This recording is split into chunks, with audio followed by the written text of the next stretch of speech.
Season 3 is proudly brought to you by AIA, a leading life, health and wellbeing insurer supporting healthier, longer, better lives.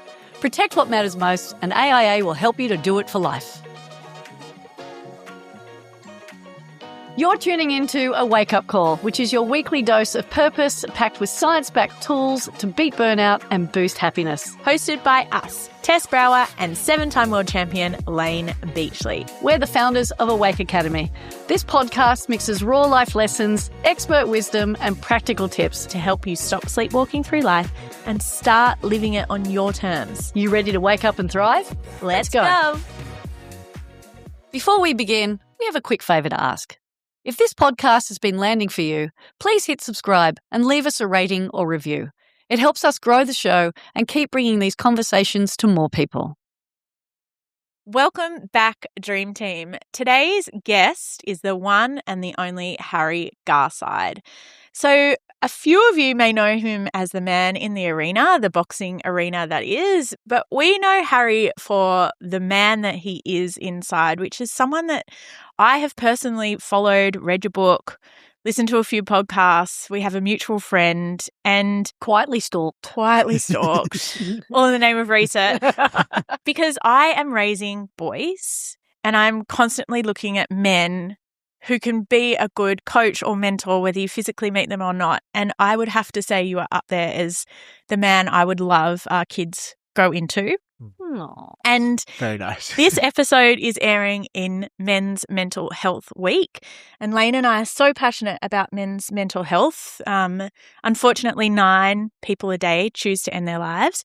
7 of them are men, and a lot of them are younger or they're entering into the next stage of their lives at 45 to 55. So bang on men that we know. Mm-hmm. So today really is about masculinity and what that truly means to you.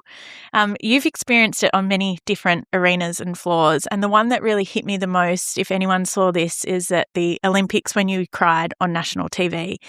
And Harry... And it wasn't from winning. It wasn't from winning. Yeah. And publicly stated that you had let Australia down.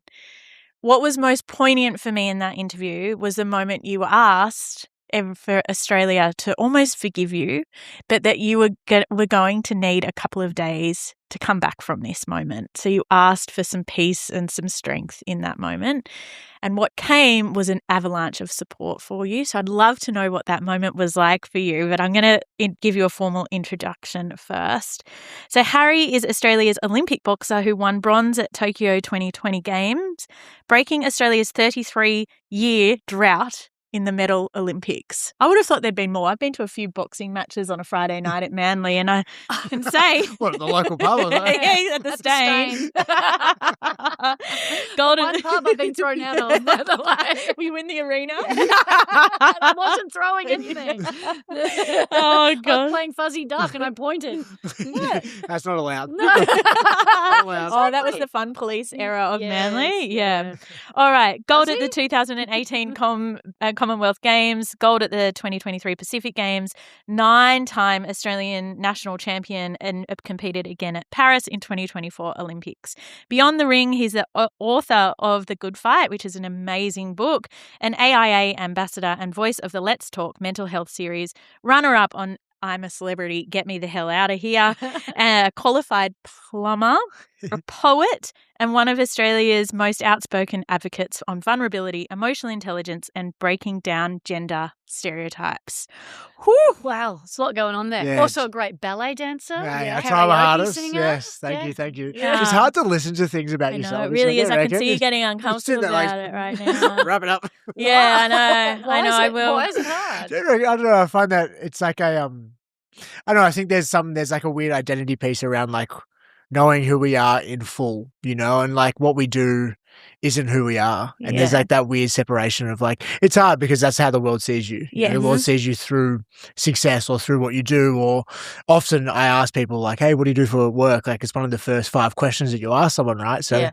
I understand why we do it, but I also just know that, you know, just like every other human, I'm deeply flawed and, you know, I understand myself in full and I'm chaotic and I'm hard to manage for myself at times, but also deeply caring and try my hardest. And, there's just so much to me that isn't on there as well. Yes. Yeah. And that is the beautiful opener, is why we chose you to lead our Men's Mental Health Week, is because we do go for the success pillars or the CV or the resume. Like, what are those moments? But who are you as a man or human? Yes.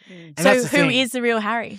That's the thing. I think I'm still working it out. I'm coming towards the back end of my 20s. I'm 29 in July, which is pretty exciting. But I think I'm still very much working it out. I think everyone always talks about like values, and I'm still trying to work out exactly what my values are, because I think it's so hard to know who you are and who you've been taught to be, you know, who you learn to be, or who your environment molds you to become.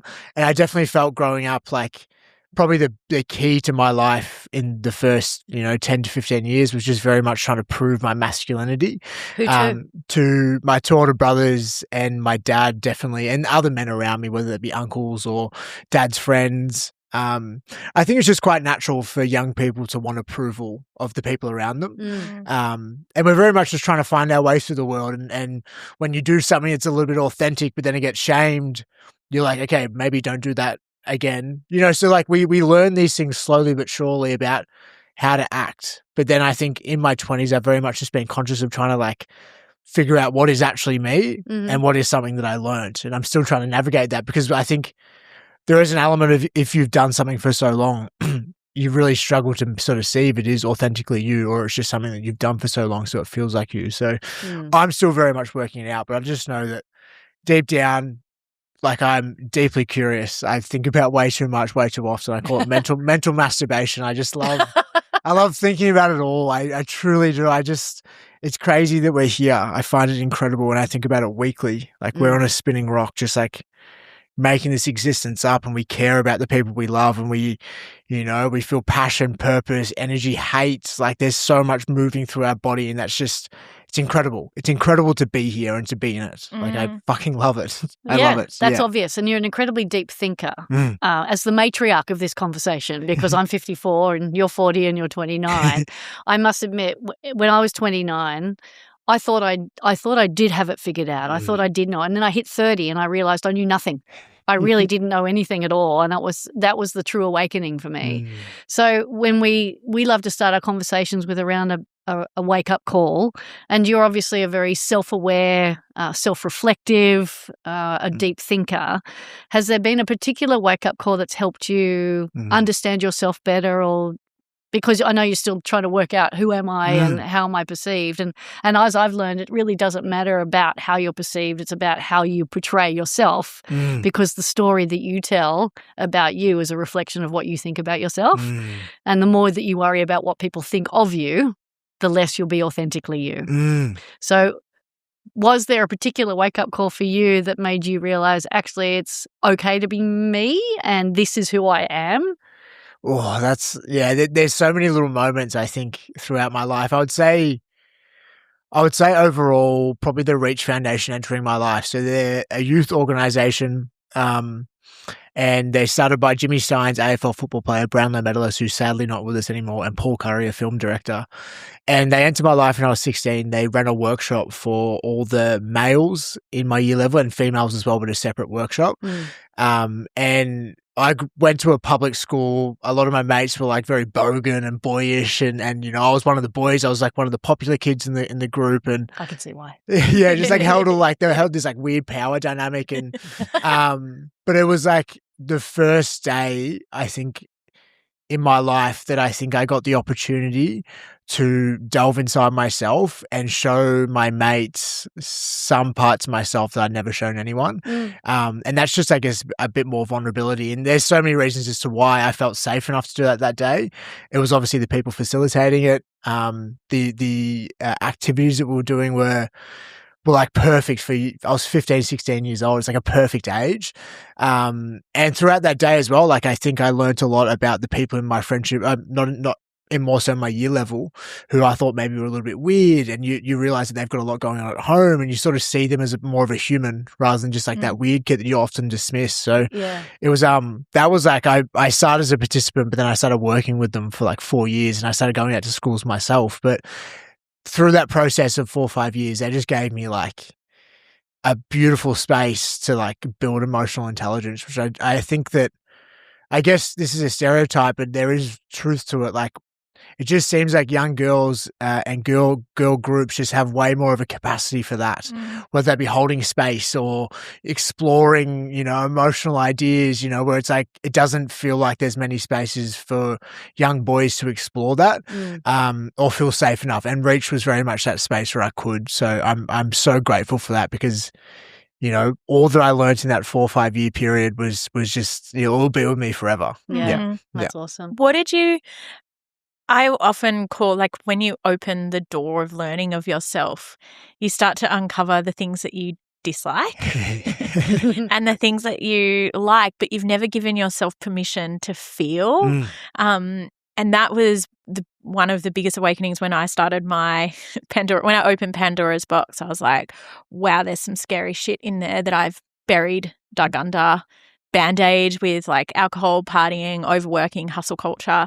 But then there's also this other side to me that, wow, you are incredibly kind and you do love and, you do see people. What was that like for you when you looked at the light and the shade of your soul? Yeah, it's the hardest part to navigate, I think. It's like the greatest thing about being human is that we are both light and dark, and we are both left and right, and there's masculine and feminine inside of us. But it's hard. I'm not denying that, and I still very much struggle with navigating that at times, for sure. Especially like, you don't really get a choice in how you feel sometimes. Like you could be doing all the right things, but like maybe your hormones are off, or maybe you're just having a bad week. You don't really know why, and then something happens that is just completely out of your control, and then the internal voice, wins, and and then you sort of, it's just that little degree shift in your life. And I'm still very much trying to navigate. Like, I find myself chaotic, but I deep down inside, it's like, how I see myself. It's like I can connect with that younger version of myself, and there's been many times throughout the spiritual journey that I've been going on where I've connected to that younger version of myself, and he's such a sweet kid. He's a really good kid. How old is he? Like 6 or 7. He's a really good kid, and I think that like throughout my life, like I felt like I had to be someone else, in order to get accepted. Even like, I guess, starting the sport of boxing, which I'm so grateful I started it because I truly love it. But I purely only started that to be a man. That's what men are supposed to do. Men are supposed to be able to fight and protect the people around them, and have this masculine bravado, and and I did all those things, But like, I just know that kid deep down, like, I'll never forget this story. This is a crazy story. We traveled heaps as a family, and I loved it. And we went to the Northern Territory. We drove from Melbourne all the way up to the Northern Territory, and we were in an Indigenous community. And I was like watching the young people there playing with their footy and sort of running around. And I felt this disconnect of us in this car that was, I don't know how much the car was worth, but there was like a visible disconnect. And I was like the same age as that kid. And I just like, I couldn't understand the difference between me and him. Like, I didn't understand and I understood the way my parents were talking about that, and maybe how, I don't obviously know what their conversation was like in the Indigenous community about us, but I just didn't understand the difference. I couldn't, like, we're both the same, we're both kids who just wanted to like play and run around, and and I can just remember that so clearly. Like, that's that younger version who like gets shamed if you show that softness or show that curious nature of, and it's so crazy how we don't get a choice in where we're raised, who we're raised by, or what we feel like we have to become in order to be accepted. We don't get a choice in that. And I think that our 20s and 30s and 40s, whenever you start the journey, is all about unpacking that and trying to become who you really are, Yeah. How does a kid with so much compassion and emotional intelligence and love and kindness become a boxer? Because you really want to kill the person in the ring, right? Greatest contradiction of all time. That's right. I call myself a walking contradiction. I do think everyone is that. But it's like, it's just understanding that there's both light and dark inside me. What do you tune into? What do you become when you step into the ring? And do you have an alter ego? Do you have hell yeah. Okay, so what's his name? What's his name? What is he like? Talk to us about your alter ego. I haven't now, but I sort of, there's different parts of my personality. So there's like the conqueror. That's the one that I call the boxer. It's like that thing inside of me that just like, it's powerful, you know, it's really powerful, and it's kind of intoxicating because it's just like, in that I feel like I could, you know, I feel like a superhuman. Conquer the world. Like I truly do feel like that when I'm in that, but I think when I was younger, I didn't really know how to navigate. Like I used to, how crazy is this? When I was 16, I used to like, the week before a fight, I would go stay somewhere else because I didn't want to be around my family. Yeah, that's beautiful though. That's such a big level of self-awareness. It's like you had to take on the identity. I was such an asshole to be around. Yeah. And I found that it was like I knew I needed to be like that. Like you have to. You're about to go into combat. Like you have to have that dog inside of you to go in there and want to like, you know, ferociously, you know, inflict pain, beat someone, which is a crazy idea, crazy concept. But it's just human. Like we're animals. Yeah, we are animals. Yeah. You only when you go to the Colosseum in Rome. Oh, it's magical. I mean, you just feel like, oh, this is like the MCG. We haven't evolved at all. Well, they don't have lions and cars. Yeah. We may as well, but we have different versions of that, different psychological stresses, and you know. So it is. And what I love about this, Harry, is we have shamed that in men. And you have been like, no, this is the light, and I'm going to harness it and put it somewhere where it's controlled in a ring. Yes, I just not think at the stage. I've really thought about this a lot. I think if you constantly tell people not to be who they are deep down, because whether that's inside people or not, I don't know. I truly believe it's inside everyone, but I'm not sure. Obviously, I don't. I think that if you put a mum in a situation between her cub and a dangerous situation, you'll watch that mother instinct come out. She will move mountains to get to that. Mum. No, science has proven this. They can actually lift cars, and it is incredible. Yeah, it's incredible. Yeah. And I think that's inside everyone. I do truly think that. I'm yet to obviously study that or know that. No, it is 100%. But I truly believe that's in everyone. And I think the more that we like shame people out of their natural essence, rather than teaching them that it's actually a strength if you can learn to manage it.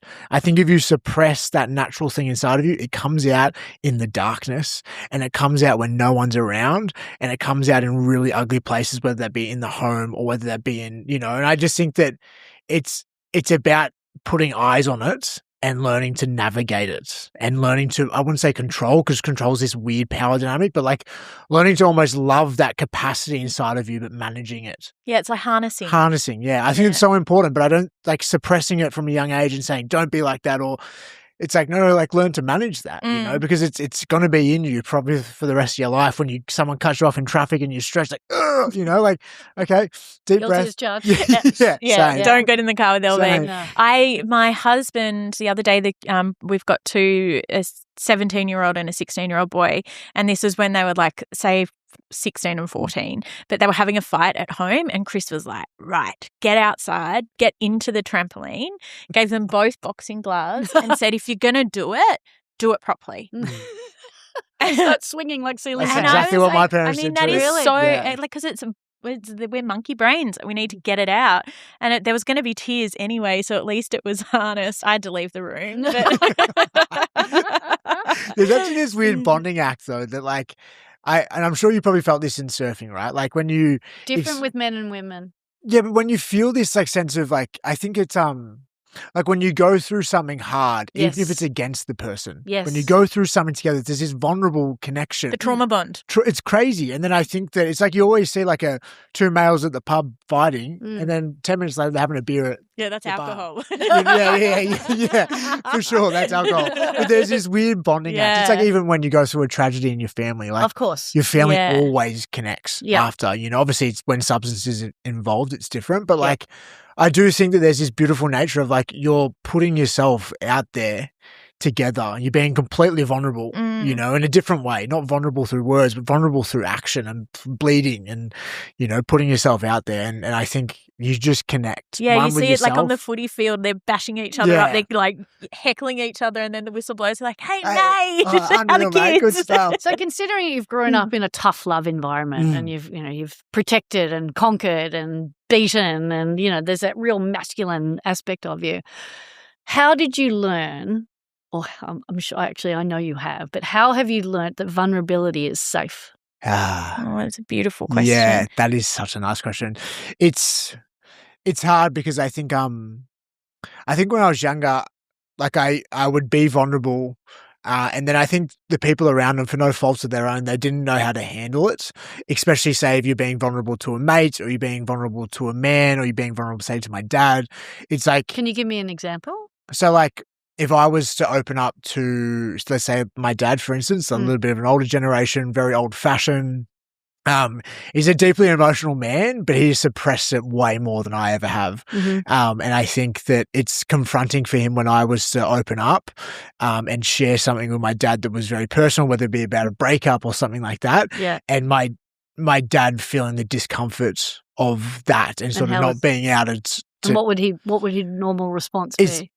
It would be comfort because he is a beautiful man, but we wouldn't be able to go there. Okay. You know? Is it almost like she'll be right, you'll be right, mate? The pat on the back. Pat on the back. Yeah. It's very much like this too will pass. This is uncomfortable for him. He's feeling it in his body. Yeah. But I think I didn't know that at the time. So then you think that they're being dismissive or they're not being there for you. Yeah. But I you look don't back. feel seen, you don't feel heard, you don't For sure. And I look back now and it's just more like he just didn't have the tools, one, to hold the space, which I think it's almost like the older that I'm getting, the more I have way more compassion for people like that because it's not a reflection on them, because I do think most humans, if not all humans, have a heart. Yes. And I care, and they just don't know what to do with the uncomfortable feeling in their body. Yeah. So it's like that when you have kids, you start to have way more compassion for your parents because you're like, you didn't have all the answers either. And there's no handbook or manual on how to be a good parent. Yeah. So having that understanding, going through that period where you felt dismissed, where did you find the safety and vulnerability after all of that? Well, the Reach Foundation would play a massive role. And I also do think boxing, for me anyway, just around, like, I guess feeling physically safe and physically capable. I think there is an element of security in that on the physical side, but I think on the emotional side, the Reach Foundation would have been, the emotional and mental side would have been the Reach Foundation, just around, like, having a space there. And those people are trained professionals. So, like, if I'm going there once a week and then going out to schools another time a week, so twice a week, I'm getting an opportunity to watch people hold space, also take up space myself and have people hold that for me. It's like I learned through time that there's places for it. And I think there's something in me that I feel like there's like a bit of a duty to, like, show the people that I love, whether that be my high school mates or whether that be, because I always find it really interesting that I've got thick skin and I love joking. It's such a beautiful part of the male culture that they don't know how to go there. So they just take the piss out of it, which is funny. But then I always notice it in a group of mates, they will all take the piss out of me and I'm laughing and joking because I understand. But then one-on-one, they're like, "Oh, so like what gratitude app? Like, what meditation app are you using?" They want to know. They're just so like scared to be the one to sort of say. And I love that because I think that if I can keep living in the way that I'm living, I don't care if they keep attacking me as a joke. I know deep down that there'll be people who, when they're home by themselves, they're looking at it or they're wanting to know more, and I don't care if I'll take the arrows in my back. I don't mind at all. I love it, and people joke when they're uncomfortable in that growth. So you've got the conqueror. Is that what you called this identity? And then so this vulnerable, open, softer. Who's that? What have you named that part of? Well, I think he's more younger Harry. Yeah, younger Harry. Yeah. Because your inner child. Yeah, I don't think. I don't know. Maybe I've really thought about like psychopaths and like I don't think. I've really thought about this, right? I think that someone's born very pure and then something happens in the first, whether it even be in the birthing period when they're in the womb, but then the first 3 years are like pivotal in a child's life. And I think that potential, I'm obviously not a scientific person or anything like that, but I just wonder if something happens in the first 2-3 years where the only way through it for some people is to become unemotional. That's the only way through because it was so hard for them in that period that the only way through it was to become unemotional. And I very much look at my younger version as very pure. I can't deny that he has his own flaws and his internal belief of, I've never said this to anyone and I only ever found this out recently and it does explain a lot, but my mum had postnatal depression with me and I've really been trying to like understand how my younger self would have felt for no fault of my mum. She can't help that, you know. She can't help what her body's feeling, and she's going through her own stress. So I do have empathy for my mum because it's hard. I'm the youngest of 3 boys. They didn't have much money. You know, she was 27. You know, younger than I am now, and but I put myself in my younger self shoes, and a mum that has that postnatal depression and sort of whether she like resents or like doesn't want to be around me. I'm not sure exactly how that young kid would have been feeling, but I do think that it internalized like a fair bit of like not thinking that I was lovable for a long period of time, and it's something that I don't feel like I'm fully through. But I did go to 2 Olympic Games in order to get my mum to love me. And I know deep down my mum loves me. I know she does, but I can't deny that I think that first 3-year period would have definitely impacted a few things inside my body. And I think I'm just in my 20s now trying to fucking navigate the chaos of that belief, you know, not knowing it's true. My mum does love me. She really does. She's a fucking incredible woman. Yeah. Science has actually proven that, you know, in the first 6 years of your life, you're a narcissist, right? Everything that's going on around you is happening to you, and you're trying to figure out what's going on and where do I fit in all of this and why is this happening to me? And then your brain waves flip and at 7 and you have now the mental capacity to analyze, to judge, to criticize, to wrap stories around experiences. So those first years are incredibly pivotal. So true. And then if that story doesn't get challenged, it becomes your life story. And the beautiful thing about someone like you is you're challenging that narrative to realize through compassion and love and reflection, you realize my mum was going through a hard time. It had nothing to do with me. Yet in the first 6 years, it has everything to do with you. Right? I don't fit in here. I don't belong. My own mother doesn't want me. Like, what the fuck is going on? And then this perhaps creates some sort of character that you now are finding a way to adapt to this situation. So it's normal, and it's been proven in all of us. Yeah. So I had that when I was adopted as a baby. I never breastfed, never held. So I had almost like wasn't held for the first 6 weeks. Yeah. So so I have a visceral reaction to affection. In the early years of my life. Like, I did not want to be held. It took a woman who cared for me 18 months for me to hold her hand.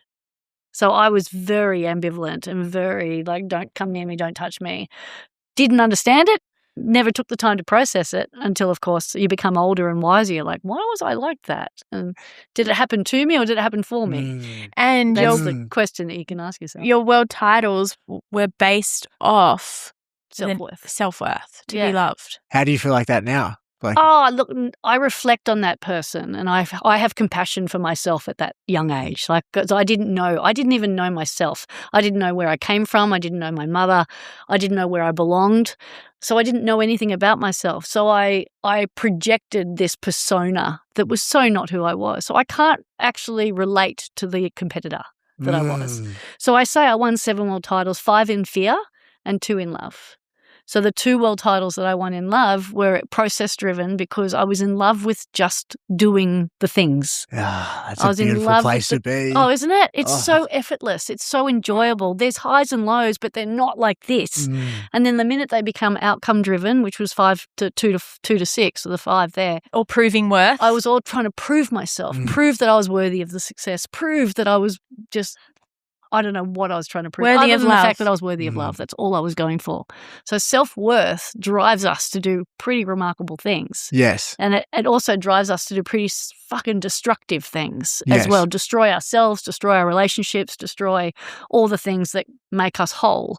Have you ever found yourself in that situation where you've destroyed or found yourself in a path of destruction? Like, you know what's weird? So like, I actually had this thought last night. So I'm like currently seeing someone, and there's something inside of me that like this woman is just like incredible, like really incredible, very sweet and kind, and just got a gentle heart, and she'd be a great mum. She's got a dog. She's a beautiful mum to the dog. She'd be a great mum, and you know, like there's something inside of me that just like I can feel is trying to blow it up because.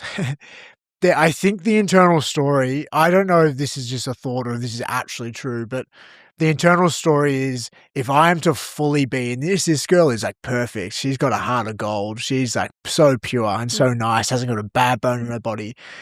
And if she is to like see the depths of me and I show her everything and then she is to leave, like that would just be the ultimate death, you know? So there's like something inside of me that's just like, don't let her see me. Don't let her see me. And it's probably easy just to blow it up. Yeah. And then just, oh, well, at least I'm the dickhead. I know that, you know, and then you can walk away, you know? So it's like, that's something that I'm That's trying the conqueror mentality that doesn't work in a vulnerable relationship, you know? And it's been so like positively reinforced and reaffirmed that like I've got a life that I guess is relatively successful and it's doing well on the outskirts, but like haven't been in a really long-term successful relationship. There's a lot of areas where I'm still working out my fucking way, you know? I feel you because I did my best to blow up my marriage a couple of times too. Yeah. Because I didn't feel like I was worthy of that depth of love, that depth of support, that depth of compassion, that depth of empathy, because I'd never given it to myself. So I thought it's uncomfortable giving it to me, so I'm just going to blow up everything outside of me. Otherwise, I'm going to have to learn to give it to myself. And that's just way too hard. Yeah. So I nearly blew up my marriage, and I'm very fortunate that my husband has the patience and the understanding and the forgiveness. He's a beautiful man. He is a beautiful man. Well, he's also done a lot of work on himself too, yeah. so he understands the power of sabotage is really uncovering something deep within someone else. Yeah. True, but it would have been very easy for him to go, fuck it, to way too hard. Yeah.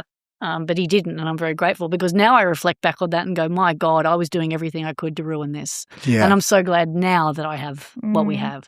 So, yeah, it's a matter of actually just putting it, like parking it, because the stories that you tell yourself become your truth over a period of time, and it's okay to notice that.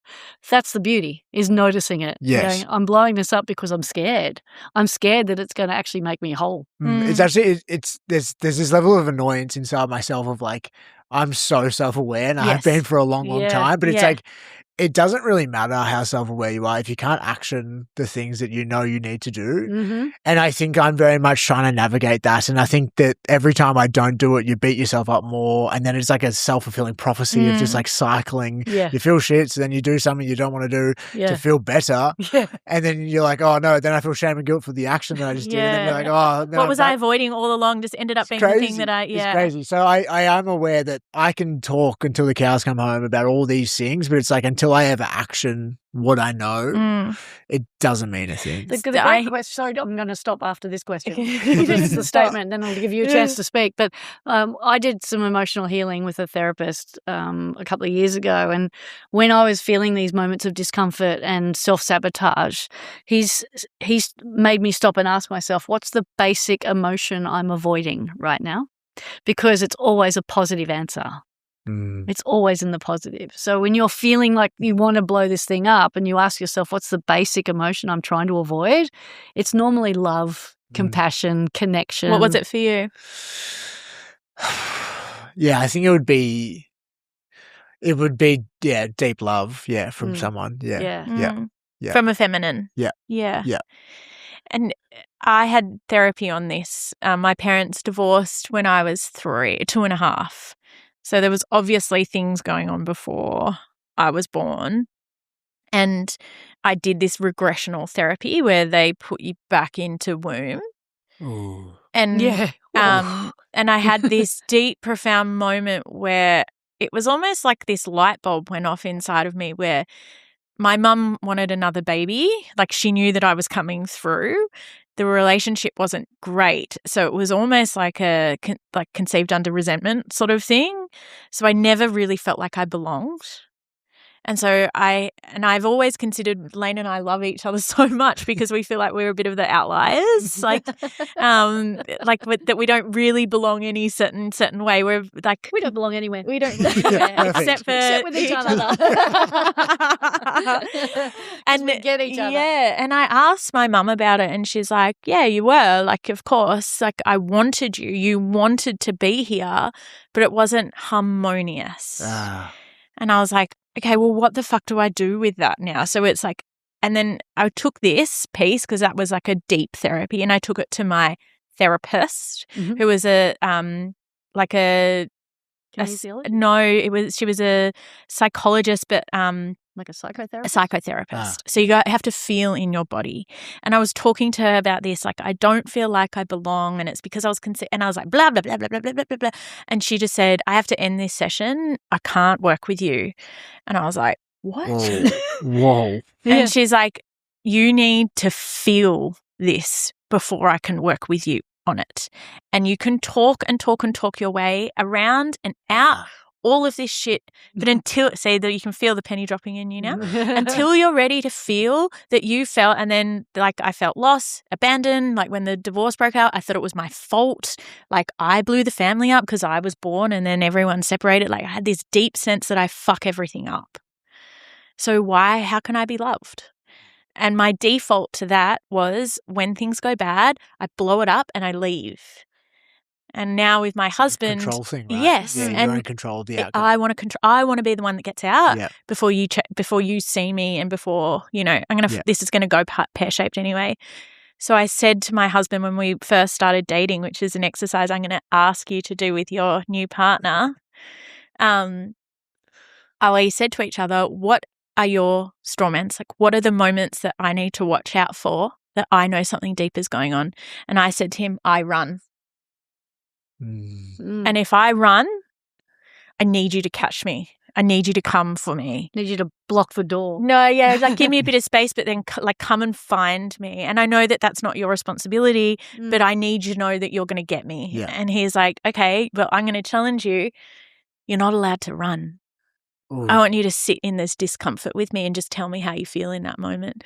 And it was the best thing for us because I was like, here's my wound.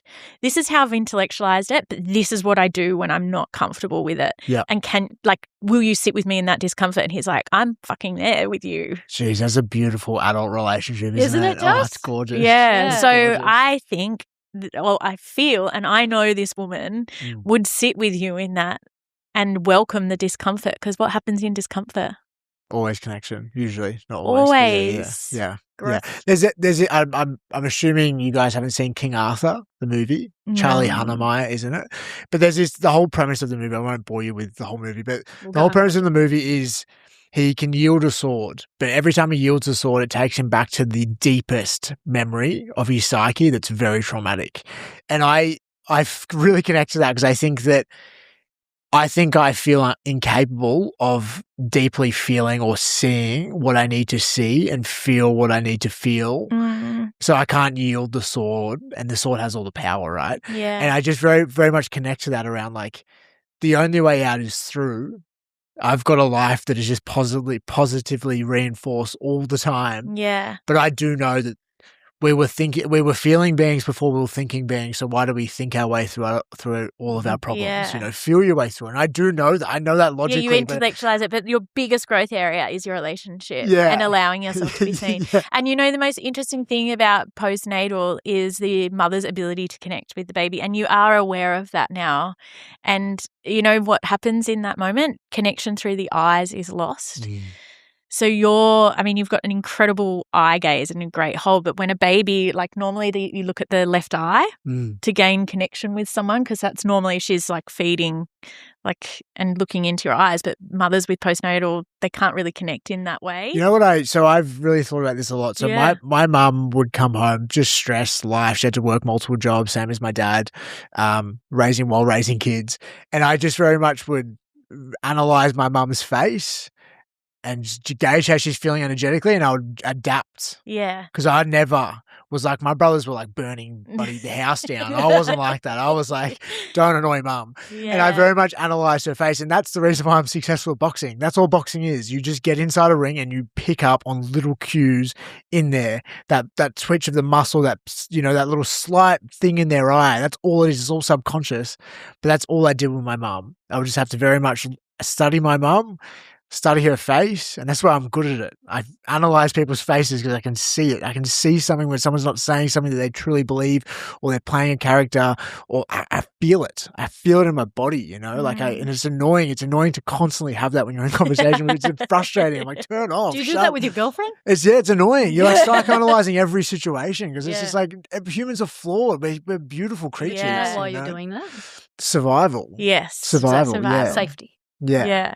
Just like, I need to be aware.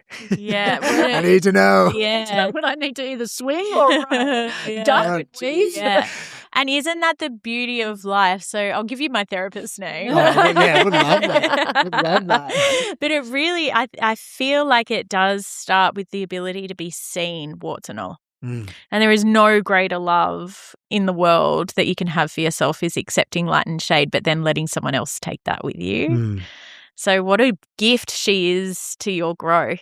Yeah. I think there's like a weird thing. I'm like quite spiritual, but I think it's like life was going so well. I hadn't had anyone challenge me for ages. Life was kicking along smoothly. Like I was quite happy with the direction I was walking in. And I think I said that out loud. Yeah. Like, geez, I'm happy with where my life's at the moment. And the universe just goes, have this then. Yeah. When the student is ready, the teacher appears. What did that teach you? Well, I think I'm still very much going through it. Yeah. Yeah. So I'm still, I guess I'm still navigating it until I feel like I'm through the other side, then I'm not sure. Yeah. But I'm learning a lot as we go. And I think like I am grateful that I'm very self-aware and I think about a lot and I analyze a lot. But I think there is just a beautiful essence in just feeling it. And actually going through the uncomfortable feeling, because I am guilty of like, creating emotions that I much prefer that are predictable, whether that be through addiction or through doing something that I know is a little bit reckless. And then that makes me feel shit, but I'm in control of that feeling, rather than feeling the depths of actually like love and connection, love, even pain if they weren't to love me, like I would rather create my own emotion through control. Yeah. Yeah. So the challenge for all of us is in the love and connection with someone else, you have to fully connect with yourself in that warts and all. And I remember my other therapist said to me, Tess, you understand most things now around like your wounds, your 0 to 7. Like I've got a whole diary on my wounds. I've picked this shit apart.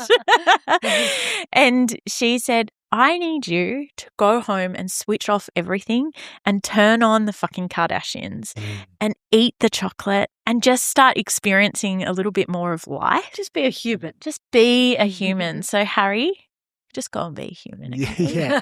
It's the best thing about like living. I love it. Yeah, I love it is. It's Yeah.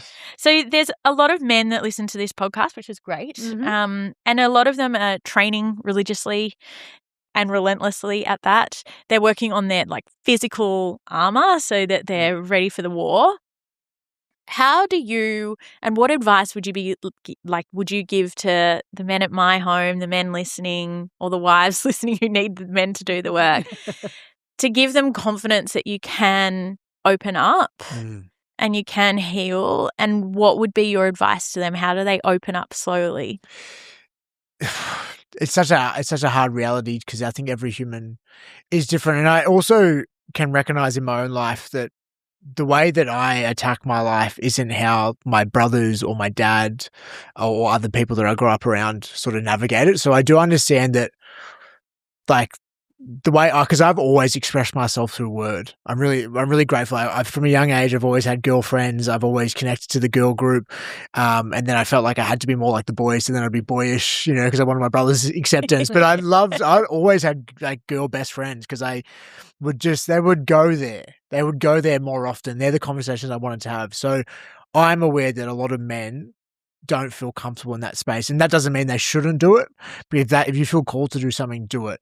But I think that there is so much power in the men that I've noticed in my life. Like, it's like taking back a little bit of ownership because there's so many things that are outside of our control, especially when you move into adulthood. And I'm feeling this now in my 20s of like, geez, we have to pay bills. We have all these stresses. We have all these like welcome to reality adult things, that we have to, worry about. Yeah. And so I understand, but I think that if the more that we can consciously take back a little bit of control, whether that be through waking up at a certain time and holding our word in that, being very integral, and then doing something that is relatively hard, whether it be a training session or even just like getting up and going for a walk, moving our body, we're animals. And I think that there is a beautiful essence when we're like moving, whether it be forward motion or just like that movement I think has always made me come back to my body and out of my head, because I think I can recognize a lot of men in my life are in their head.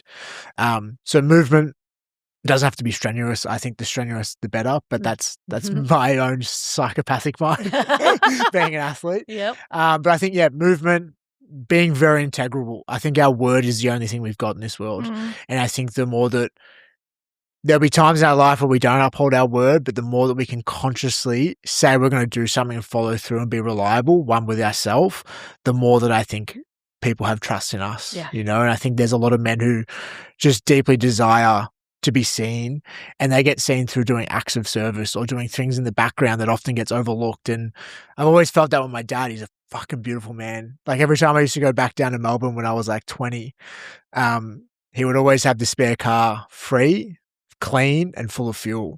That was his beautiful way of just showing that, hey, I thought of you in advance. And all he ever wanted, I just didn't do it for a number of years. All he ever wanted was just like, hey, thanks heaps, Dad. Yeah. That's all he wanted. Yeah. You know, and when I was younger, I just like overlooked it. I was, didn't even appreciate it. I just think that men just really want to be seen for some things that they do. And there's a lot of men who try really hard and maybe just get overlooked. But I think it's up to them. Take back ownership, move their body, and just be open to like sitting in the softness, just at least be open to it. You don't have to dive straight in head first, but like at least be open to it. Especially if you've got imagine if you've got like a young girl or like just like that level of connection that you can have with even a young boy, they're navigating their own emotions in that. And if they had a dad that was open to that as well, I think that you're always going to be better off. Absolutely. Yeah. And as kids, we learn from what we see more so than what we're told. Hell yeah. And especially as boys, they want to hear those words from their dad, I'm proud of you, son. But the challenge is some of our parents don't have the capacity or the ability to actually say that. They never heard it. They were never taught how to say it. So it's beautiful that you were able to see it in other ways. It's like my dad never was, I don't know if he's ever been able to tell me that he loves me, because that's just not something that he's comfortable with. But I see how he loves me, so I don't need him to tell me because I just know it and I see it in other ways. And I think that's what we need to be teaching our boys how to do, is to see that their parents or their dads love them, are proud of them, respect them, without having to hear the words, I'm proud of you, son. Yeah. But if only we could teach our dads how to say, I love you, son. And you're doing a beautiful thing in breaking that cycle and being the man that you wish your dad could have been, or that you wanted to, the father figure that you wanted in your life. And that's a really powerful and challenging role to take on, because there's a whole lot of responsibility with that. Yeah. There's something beautiful around like we experience reality in our heads. So like a lot of what we see is just based on our past experiences shaping what we're seeing. Yeah. The stories that we believe about the world. And that's why our memories aren't reliable. I very much just try to I wonder, say someone who really means something to me, whether it be my parents or my brothers, I wonder what they're feeling or seeing in this moment. And, from what I know of them is it's usually just their own stuff. And I might take something personally and I might feel that in the moment. It's probably valid to feel it in the moment. But then the more I can reflect on it in the coming week, you realize that that wasn't what I thought it was. Yeah. That was just them navigating their own stuff, and it's like that beautiful empathy of they're also human going through their own stuff. Exactly. Yeah. Yeah. The one thing that creates the disconnect is judgment. Yeah. Because we're looking at them going, you're only saying that because, or you're thinking this and you're going to, we just start projecting and we're creating these layers of judgment that prevent us from actually just going, thank you. Yes. Yeah. I hear you, thanks. Yeah. Thanks for filling up the car. Yeah, we had Dr. Lael Stone on, and she gave us the advice to ask someone so how old are you right now? Like when someone is spiraling or has something going on in their lives, or, hasn't seen it the way that you have, and you just simply ask them for that clarity right now? And you're like, oh, I'm 6 and you've just told me that I can't play with the Barbie dolls. It's often way more simple than what we think it is. I'm 8 and you've just told me I can't have ice cream for dinner. Yeah. What the fuck? Don't know.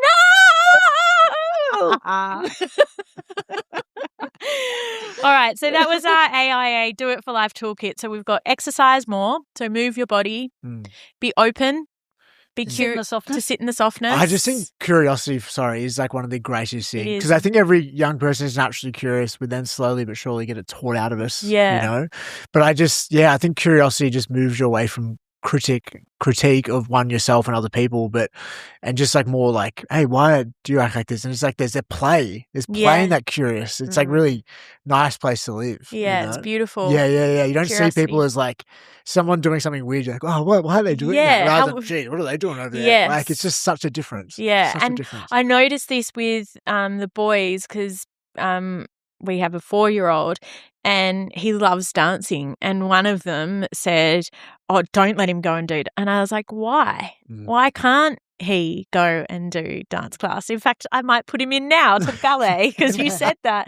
Like, it's funny what society puts around us. And that's what I want to say to you, Harry, is thank you for being the model that you are, that I can feel that curiosity in you. I want to do poetry. I want to do ballet. I want to box. I want to experience the full self-expression of who you are unashamedly. You know what breaks my heart? So I thought about this when I was putting myself out there publicly. I've been doing this weird stuff my whole life. Like I've just always been a bit weird. My family know that. You're with us. Yeah. I'm just like a weird person. We're just unique. Yeah, unique. And I love it. I'm just like strange. And when you start publicly putting yourself out there, you just get way more arrows, you know, and you definitely feel them as arrows. Oh, but, yes. There's like, I had this like weird thought of like, someone was like shaming me for something that I was doing or trying to shame me anyway. And I just very much was like, I wonder if internally there's something inside of them that they've locked away. And it might not be they want to do ballet or wear a dress or paint their nails. It might not be that, but maybe they want to go see Hairspray the musical. But they're too scared to tell their community because they want to fit in. So then they have just pushed that down. And that's actually the thing that they see someone out there just going, I don't give a fuck what I'm doing. Like I'm just here trying to enjoy my life as best I can, you know, the chaos of it anyway. And it's like they see the freedom of that and they just feel like a little bit attacked because they have pushed it down so far. And I just like any male listening to this, if there's just something you want to do that's just a little bit weird, that just your thing, life is so short. Well, go find someone that supports it. Hell yeah. And then go and do it with them. Hell yeah. So you don't feel so alone, that you don't feel so isolated. Yeah. And if you get rejected by the world, at least you know you've got one dream team member You're with in it together. that you're in it together. I've just thought of an idea. What? Hairspray the musical hosted by Harry. So men only. Great musical. Yeah. Unreal. All right, Harry, I just want to acknowledge you and thank you. What an amazing person to have as leading our Men's Mental Health Week activity. Thank you for shining your light and your joy and your wounds and your tools. If there's one thing you want someone to listen to today, apart from going to the musical with you, if you could unlock a gift in someone, what would that be?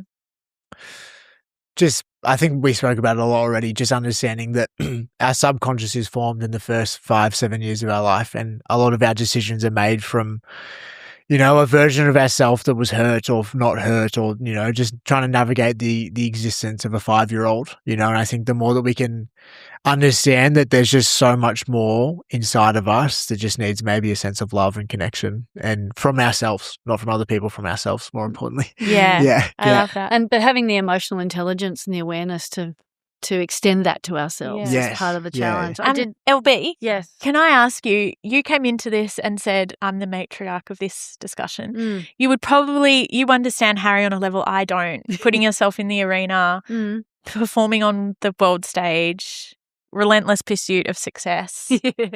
What is an observation of Harry that you've seen in yourself and like something you can help him with as the athlete liaison officer? Oh, yes. Yeah. I was at the London Olympic Games as an athlete liaison officer. What have you observed? Well, the deep reflection, the investment in deepening your understanding of yourself can at times be all-consuming and overwhelming. And by doing that, you're blocking out the knowing. At times, I would encourage you to release there's an element of desperation in you that just wants to know, that wants to have it figured out. But here's the thing, you never will.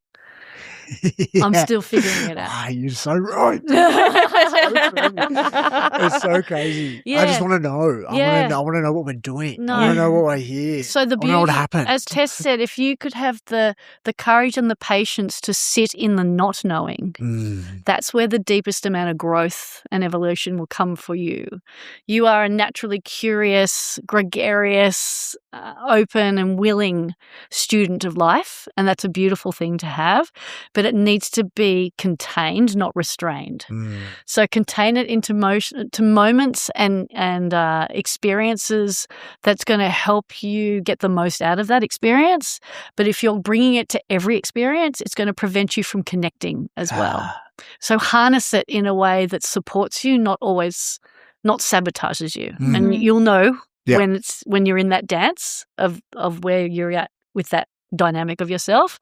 But my feeling and my advice for you would be just to let it go, right? Stop holding on and trust in the process. Let go to hold on, Harry. Yeah. That was beautiful. I was like reflecting on moments in my life where I'm already doing that. Yeah. So, as in like doing the opposite to what you just said. So I definitely know areas that I can relinquish a little bit. Let go to hold on. And as you've experienced, when you commit to doing something, the universe will literally say, how fucking committed are you? Yeah. Right? It's going to test you. Hell yeah, it does. It's going to test you. Are you truly committed to doing this thing differently? Because I've done a lot of emotional work, especially in between World Titles 6 and 7. And I went through this whole process where I had to learn to forgive myself because my natural reaction to failure was self-beating. I would beat myself up. I would call myself all sorts of things that you wouldn't call someone that you love. And I went through this process where I went, okay, I forgive. I'm okay. And then next day I fell off my bike, went over the handlebars and ended up in hospital. And I called my therapist on the way. He's like, oh, so how are you feeling right now? And I literally was saying to myself, I'm a fucking idiot. This is fuck. I can't fucking believe I'm such a fucking idiot. He's like, oh, really? So how committed are you? What was this about? Self-forgiveness? Exactly. Yeah. And normally like you drop the camera and it breaks or like there's so then I just learned that my natural response to disappointment and that aggravation is to giggle because giggling diffuses the anger and the fear. It releases the guilt and the shame and it connects you with your inner essence, your inner child. And then I giggle and I get out of the story. I get back into my heart. I go, wow, that must have looked really stupid. Jeez, that's some good advice. Yeah, it's beautiful. Learn to giggle. Learn to giggle. Love it. And I reflect on hearing you, Elben. It was she has this way of tapping in and giving someone, we call it like the tiger shark, like the hit in the face, and I'm the warm hug. Yeah. She refers to me as the punch in the face. Yeah, she's the punch in the face and I come up and clean you up. Not Come a left hook on from now. you though. Just And to close, it's like Einstein didn't solve the theories in the writing the mathematician, like the equations. It was when he walked away and he went into deep rest, stillness and sat under the tree and then the apple fell. So allow the apple to fall, have the conversation. I have the 36 questions to fall in love with someone that I'm going to give you and I'll link it in the show notes. And I want you to do this with this new lady as a growth for you. Number 37 is one I accidentally invented. I thought it was in there, but it's not. And it's staring at each other's eyes for 4 minutes. Oof. 4 minutes. But you have to do that at the start. So it's question one? Yeah. So it's question one. Do you accept the challenge? I love it. No, I love stuff like that. Okay, Hell yeah. cool. And hell yeah. Hell yeah. Harry, thank you for joining us today. We arranged this on Friday and you're here on Monday, so that just shows you are ready to go and ready to go into the next layer of work. You're a precious We will soul. be here with you. Yeah. All right, Dream Team, what an incredible episode that was. If this resonated with you or a man in your life or a kid, please share it on and share the beauty of Harry's wisdom, knowledge and letting go to hold on, because it is a gift of the universe. We will see you next week, but thank you, Dream Team. Have a wonderful day. Doodles.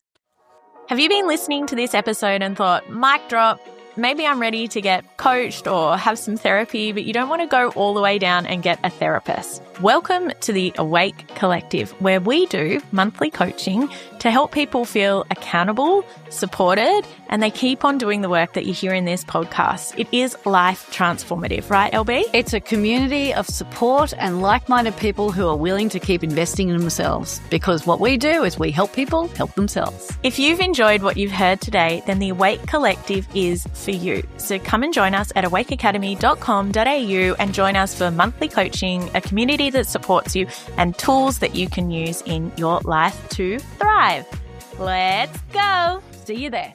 Before we close, we just want to gently remind you that Awake Academy is not a licensed mental health service, and this podcast is not a substitute for personalised mental health advice, assessment, diagnosis, or treatment. What we share here is general in nature and is designed to offer reflection, insight, and practical tools for everyday life. Therapy can be life-changing, and we deeply encourage you to speak to your GP about your mental health and wellbeing options.